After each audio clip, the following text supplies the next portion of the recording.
안녕하세요. 소영 목사가 들려주는 신앙의 집을 바르게 짓는 사람들의 교회 신집사 교회에 오신 것을 환영합니다. 오늘 말씀은 광야로 몰아내신 이유 신명기 8장 2절. 내 하나님 여호와께서 이 40년 동안에 내게 광야길을 걷게 하신 것을 기억하라. 이는 너를 낮추시며 너를 시험하사 내 마음이 어떠한지 그 명령을 지키는지 지키지 않는지 알려 하심이라. 어떤 연예인이 소속사와 계약이 끝나고 자유의 몸이 되었을 때 광야에 나와 있다고 하는 말을 들은 적이 있습니다. 고정 수입이 없어짐으로 인해 불확실한 환경이 주어지는 것을 빗대어서 하는 말일 것입니다. 우리 부부도 개척 교회를 2번 했었는데 그 모습도 마치 광야에 나온 것처럼 막막했던 기억이 납니다. 하나님께서 이스라엘을 광야로 몰아내신 이유는 하나님의 명령을 지키는지 안 지키는지를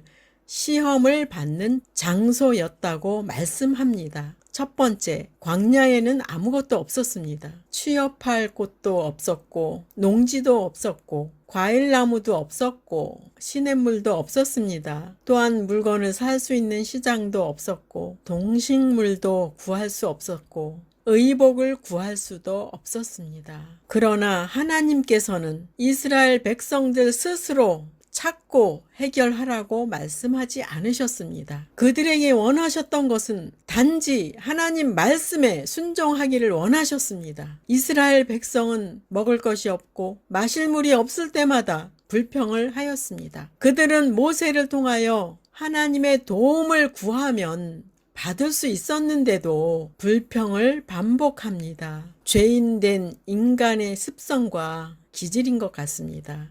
그렇지만 하나님께서는 필요한 모든 것들을 주셨다는 것을 출애굽기를 읽으신 분들은 잘 아실 것입니다. 광야란 어떤 곳일까요? 환경적으로 기댈 곳이 없는 곳이었고 도움을 받을 사람이 없었고 도와줄 수 있는 이웃도 없었습니다. 자, 이곳에서 하나님은 어떻게 하셨을까요? 하나님은 친히 먹을 것과 마실 것을 주십니다. 출애굽기 12장 12절.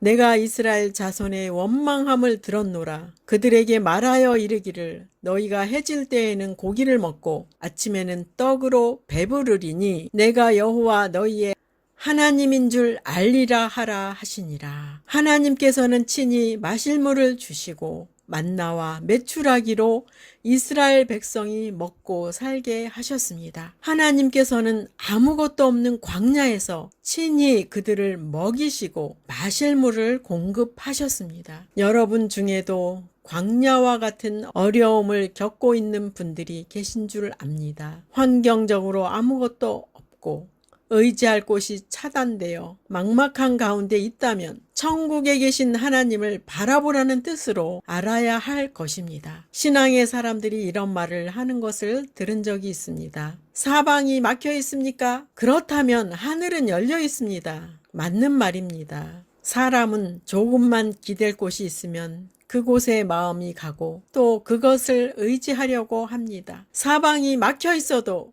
여러분의 마음까지 환경이 또는 사람들이 빼앗아가지는 못합니다. 사방이 막혀 있어도 우리의 마음으로 하나님을 찾는 것은 얼마든지 할 수 있습니다. 하나님께서는 이스라엘 백성에게 필요한 모든 것을 준비하고 계셨습니다. 마치 가정에서 아기가 태어나기 전에 부모는 아기를 위한 모든 것을 준비하고 기다리는 것처럼 하나님은 계획하고 기다리고 계셨습니다. 어린아기는 부모에 의해 양육되고 성장하게 됩니다. 어린아이들은 전적으로 부모를 믿고 의지합니다. 예수님은 어린아이와 같아야 천국에 들어갈 수 있다고 말합니다. 마태복음 18장 3절. 이르시되 진실로 너희에게 이르노니 너희가 돌이켜 어린 아이들과 같이 되지 아니하면 결단코 천국에 들어가지 못하리라. 어린 아이들은 부모를 의존하고 부모를 전적으로 믿는 태도를 갖고 있습니다. 어린 자녀들이 볼 때는 부모가 모든 것을 해결해 줄 수 있는 슈퍼 부모로 믿고 있습니다. 그래서 그들은 부모가 모든 것을 해결해주고 모든 것을 다 할 수 있다고 생각합니다. 물론 아이들이 성장하면 부모는 연약한 존재라는 것을 알게 될 때까지는 그렇게 생각합니다. 성도는 어린아이처럼 하나님을 의존해야 합니다. 하나님은 이 땅의 부모가 해결할 수 없는 것들을 하실 수 있는 능력이 많으신 분이십니다. 하나님은 이스라엘을 애굽에서 불러내신 분이시기 때문에 모든 것을 계획하시고 준비하시고 기다리고 계셨습니다. 그런데 그 사실도 모른 채 이스라엘 백성은 하나님의 능력을 과소평가하고 불평불만을 쏟아냅니다. 그들은 어린아이가 부모를 의존하는 것보다도 못한 믿음을 갖고 있었습니다. 우리도 그러한 태도로 행하지 아니하였는가를 돌아보고 회개하여 하나님을 신뢰하는 믿음을 소유해야 합니다. 아무것도 없고 주변에 아무 기댈 것이 없다는 것은 하나님의 기적을 체험할 수 있는 곳에 있는 것입니다. 하나님은 지금도 기적의 하나님이십니다. 하나님을 어린아이처럼 신뢰하고 믿으시기를 원하시는 것입니다. 성도가 광야 같은 상태에 놓이게 될 때 겸손해지고 하나님을 의존하게 됩니다. 반대로 사람의 마음은 부요하고 풍족해지면 교만해집니다. 잠언 16장 18절 교만은 패망의 선봉이요 거만한 마음은 넘어짐의 앞잡이니라. 교만은 성도들이 조심해야 하는 행동입니다. 교만 뒤에서 패망이 기다리고 있고 넘어질 일이 기다리고 있기 때문입니다. 우리는 하나님의 종이라는 것을 잊지 마십시오. 종은 순종만 있을 뿐입니다. 우리의 마음의 자세를 그렇게 순종의 자세로 하는 것이 합당합니다. 야고보서 4장 6절 그러나 더욱 큰 은혜를 주시나니 그러므로 일렀을 때 하나님이 교만한 자를 물리치시고 겸손한 자에게 은혜를 주신다 하였느니라. 하나님은 교만한 자를 물리치시고 겸손한 자에게 은혜를 주십니다. 교만은 하나님의 반대편에 서는 것입니다. 타락한 천사도 하나님 앞에서 교만하게 하나님의 자리를 탐하다가 내어 쫓김을 당했습니다. 그래서 교만한 마음은 사탄이 주는 마음입니다. 우리는 하나님 앞에, 말씀 앞에 겸손히 행하는 일이 우리의 본분입니다. 본문으로 돌아가겠습니다. 이스라엘이 걸었던 광야는 하나님만을 의지할 수 있는 최적의 장소였습니다. 여러분 중에 지금 이런 광야의 한가운데 계십니까? 그렇다면 하나님의 기적을 체험할 수 있는 환경이 된 것입니다. 하나님 앞에 고백하십시오. 나는 아무것도 아니며 하나님만이 모든 것이 되십니다. 나를 주님께 드립니다. 나를 도와주세요. 라고 고백할 때에 하나님은 기적을 베푸십니다. 두 번째, 광야에는 세상 문화가 없었습니다. 21세기인 지금은 세상에 문화가 없다는 것은 상상이 안 될 것입니다. 이스라엘 백성이 광야에 들어갔을 때 세상의 문화가 차단되었습니다. 세상의 유혹과 문화와 억압과 차별받음과 전쟁의 위협을 받지 않았습니다. 광야에서 하나님의 말씀이 모세를 통하여 선포되었습니다. 이스라엘 백성은 광야에서 40년간 훈련을 받습니다. 성막 교회가 세워지고 십계명이 주어지고 제사법을 통해 용서받는 길이 생기고 율법을 통해 사회생활에 규칙이 생기게 되었습니다. 마치 그들이 있던 광야는 그들만의 교회가 되었습니다. 그들은 하나님의 백성으로서 하나님의 말씀으로 양육받았습니다. 하나님의 말씀이 선포되면 그들은 말씀대로 움직였고 순종을 했습니다. 그들의 문화는 하나님을 섬기는 것이었습니다. 세 번째, 마음이 광야인 분들이 있습니다.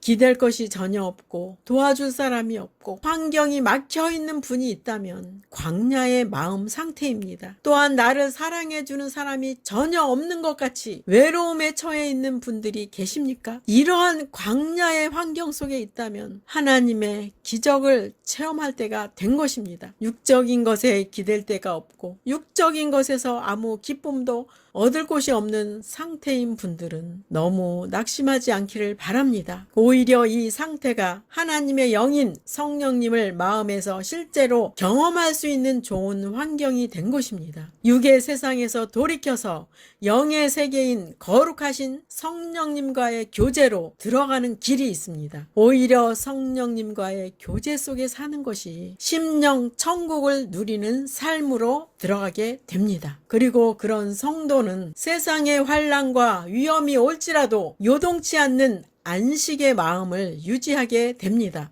예수님은 팔복을 통해 이런 마음 상태를 말씀하셨습니다. 마태복음 5장 3절에서 4절. 심령이 가난한 자는 복이 있나니 천국이 그들의 것이며 애통하는 자는 복이 있나니 그들이 위로를 받을 것이며. 본문에서 심령이 가난한 자가 나옵니다. 예수님은 마태복음 19장 23절에서 부자는 천국에 들어가기가 어려우니라고 말씀하셨습니다.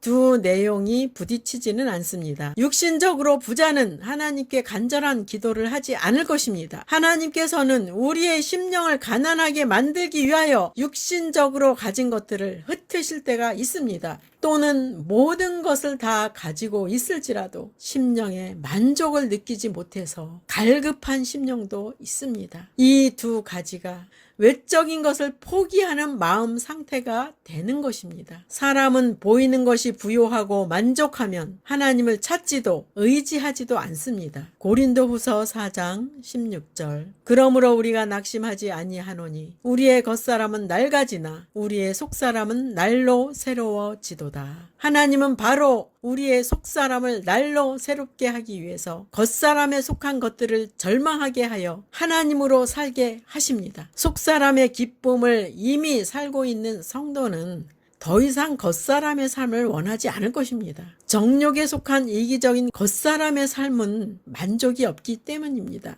정욕적인 것은 가질수록 만족함을 느끼지 못하고 육신의 만족은 영원히 채울 수 없습니다. 네 번째, 하나님은 광야에 있는 백성의 마음을 보셨습니다. 우리는 사회와 가정이라는 두 공간에서 생활을 합니다. 사회에서는 외식적인 모습을 갖고 삽니다. 진짜의 모습은 가정에 돌아왔을 때 나타나게 됩니다. 더 진짜의 모습은 개인 스스로가 잘 알 것입니다. 그런데 하나님은 우리의 마음을 보신다는 것입니다. 그 마음은 하나님을 향한 순전한 사랑의 마음을 보십니다. 우리는 독생자 예수님의 죽음의 대가로 하나님 앞에 나갈 수 있는 어마어마한 사랑을 받았습니다. 우리도 주님을 마음을 다하여 사랑하는 것이 마땅합니다. 주님을 향한 순전한 사랑의 마음으로 주님 앞에 나아가는 우리 모두가 됩시다. 세상을 사랑하여 하나님을 떠난 사람들도 있습니다. 디모데후서 4장 10절. 데마는 이 세상을 사랑하여 나를 버리고 데살로니가로 갔고, 데마가 이 세상을 사랑하여 하나님을 떠났다고 말씀합니다. 우리가 지금 사는 세상에서 코로나19로 국가적인 통제로 인해 교회에 나갈 수 없게 되자 신앙생활을 포기한 사람들도 많이 있습니다. 참된 크리스찬이라면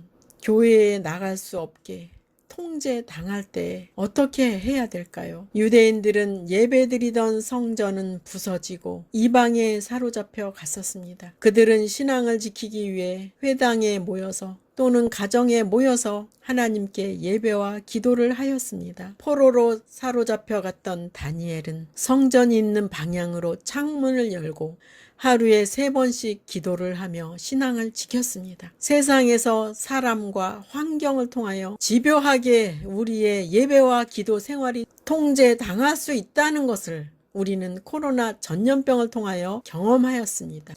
이때 낙심하고 환경이 따라주지 않는다고 불평하다가 포기하면 누가 좋아할까요? 사탄과 그 졸개들이 좋아할 것입니다. 성도는 영적 싸움을 해야 하는 군사의 신분입니다. 영적 군사라는 신분을 생각하지 않고 신앙생활을 하는 분들이 너무 많습니다. 마치 하나님은 성도를 도와주기 위해 계시는 분이고 복을 주시기 위해 존재하는 것처럼 착각하는 성도들도 많이 있습니다. 목사님은 성도를 잘되게 하기 위해서 복이나 빌어줘야 하는 분으로 생각하는 성도도 많이 있습니다. 이 말씀을 듣고 계신 분들은 초보적인 신앙에서 성장하는 신앙이 되시기를 바랍니다. 질문합니다. 성도는 어떤 신분인가요? 영적 군사의 신분이라고 대답하셨으면 잘 대답하셨습니다. 그렇다면 이제는 영적 전쟁의 승리를 위한 하루를 시작해야 합니다. 바로 성도는 이러한 일을 해야 되는 영적 군사입니다. 그리고 영적 전투를 위한 무기인 말씀으로 무장하고 기도로 성령님과 동행하는 삶을 살고 마음의 심지를 견고히 하여 말씀을 삶 속에 적용을 해야 합니다. 영적 전투는 세상 전투의 방식이 아닙니다. 영적 전투의 말씀을 삶에 적용해야 합니다. 예를 들어 보겠습니다. 상처받는 말을 들었을 때 육신에 속하게 되면 사탄은 반복하여 생각나게 하고 기분 나쁘게 합니다. 이 일이 마음속에서 계속 지속되면 미움과 스트레스까지 오게 되겠지요. 자, 그럼 영적 군사된 여러분은 답을 찾으셨나요? 여러 가지 방법이 있습니다. 첫 번째, 예수 이름으로 생각으로 오는 모든 상처의 말들을 내어 쫓으십시오. 두 번째, 그 상처를 주는 생각들의 방에서 나와서 성령님의 방으로 들어가시기 바랍니다. 그리고 이렇게 외치십시오. 나는 상처의 말에 시험에 들지 않을 거야. 예수님을 사랑할 시간도 부족해.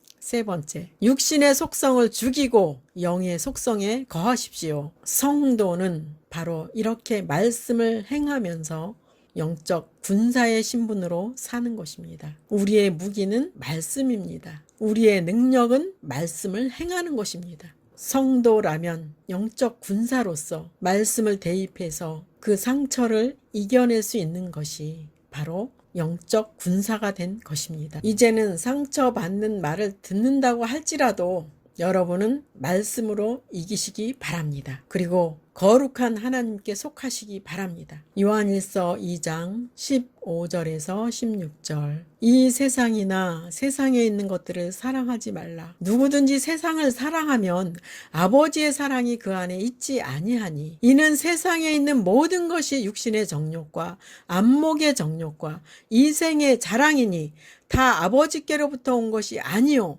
세상으로부터 온 것이라.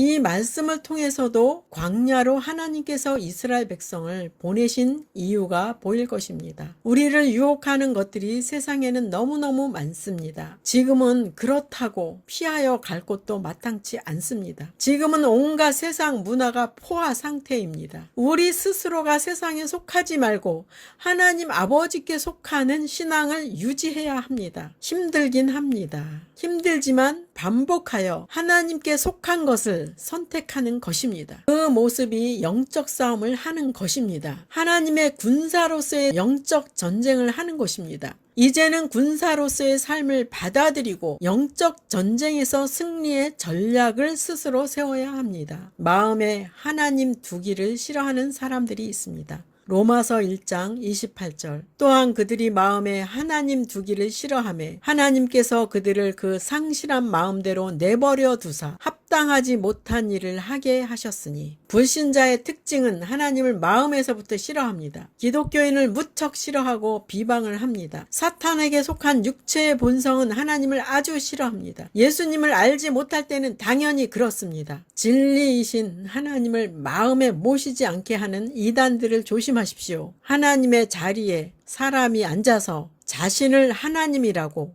성령님이라고 예수님이라고 합니다. 하나님의 영을 받은 성도는 분별이 되고 바르게 믿도록 성령님이 함께 하십니다. 왜 하필 기독교의 이단이 가장 많을까요? 그 이유는 기독교가 진짜이기 때문입니다.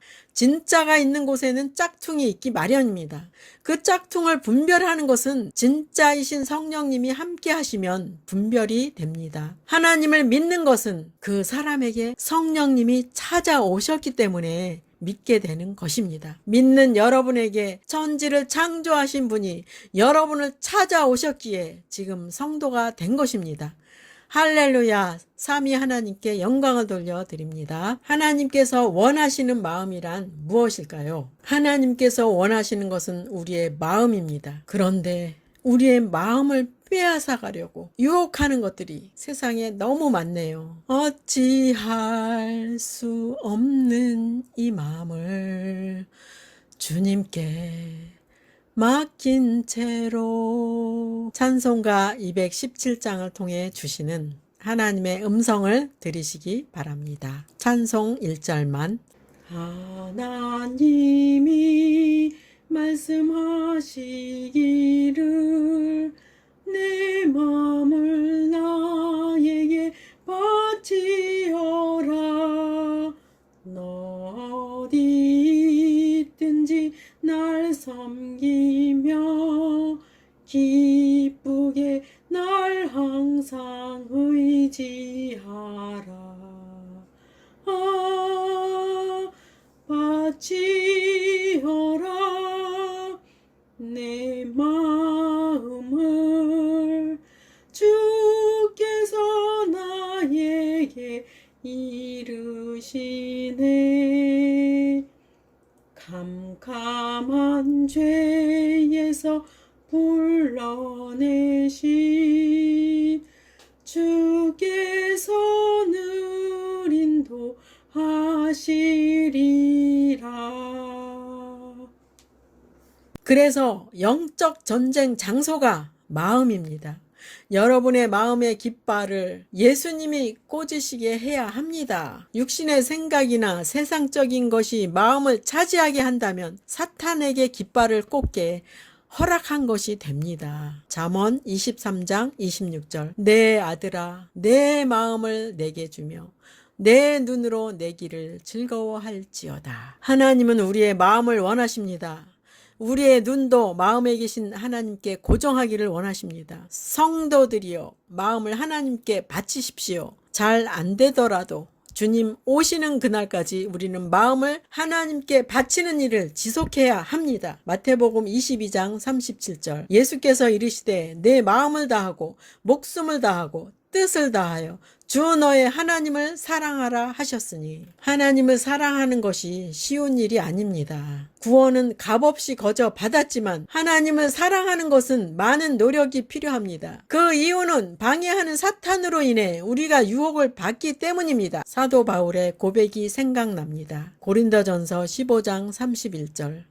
형제들아 내가 그리스도 예수 우리 주 안에서 가진 바 너희에 대한 나의 자랑을 두고 단언하노니 나는 날마다 죽노라. 사도 바울은 육신과 세상에 대해서 날마다 죽는 삶을 선택하였습니다. 우리도 육신과 세상에 대해서 죽는 삶을 살 때 영으로 들어가는 삶이 시작되는 것입니다. 주님을 선택하는 삶으로 들어가시는 것입니다. 우리도 마음을 다하여 하나님께 드리고 우리의 뜻도 하나님께 드려서 하나님을 뜨겁게 사랑하는 우리 모두가 되시기 바랍니다. 예수님을 많이 사랑하는 저와 여러분이 되시기를 축복합니다. 마지막 시대를 살아가는 하나님의 백성 여러분, 교회는 다니지만 예수님을 그리스도로 믿지 않는 여러분, 하나님에 대해서 예수님에 대해서 잘 모르시는 여러분, 가나안 성도 여러분, 우리 함께 성경에 근거해서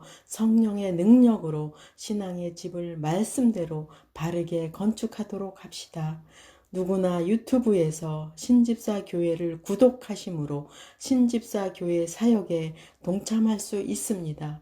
신집사 교회를 통해 영상으로 선교하는데 동참하기를 원하시는 분들과 함께 연합하기를 원합니다. 아브라함 목사에게 언제든지 연락 주십시오. 우리 주 예수 그리스도의 이름으로 축복하고 또 축복합니다.